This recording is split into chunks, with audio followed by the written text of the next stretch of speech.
Hi guys, welcome to my channel. இன்னைக்கு நம்ம எங்க போறோம்னு பார்த்தா முருகன் கோயில் தான் போறோம். ஸோ என்னம்மா, முருகன் கோயில் போலாமா? பல்சத்தோ ஸ்பீக்கரை பொழக்குது வெற்றிவேல்.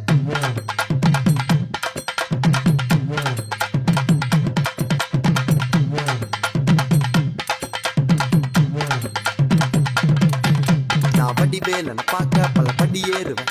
என் குடி காத்த குமரேசன் வெயில் வாகன என்ன கண் கட்டி விட்டாலும் தனி காட்டுல திருப்புறம் தின்றதுக்கு கடம்பா நீ வழி காட்டுவேன். ஞானம் மலை இருக்க பழையதுக்கு முருகனுக்கு வேலை தரையிறங்க துணைக்கு காவலுக்கு சேவல் இருக்க எனக்கு எதுக்கு கவலை. நமக்கு கால் வலிக்கு கீழ் விழுந்தா கை கொடுப்பான் குமரனா. அழுதா கண்ணை துடைக்க வந்து நிக்கோ வேலு. எல்லா மனுஷனுக்கும் ஒரே ஒரு ரூலு. அப்ப முன்னாடி நம்ம எல்லாம் ஸோ கைஸ், ஒரு வழியா முருகனையும் பார்த்தாச்சு, பிரசாதமும் வாங்கியாச்சு. இதே மாதிரி நெக்ஸ்ட் vlogல உங்களை பார்க்குறேன். Bye bye. நன்றி, வணக்கம். எல்லாரையும்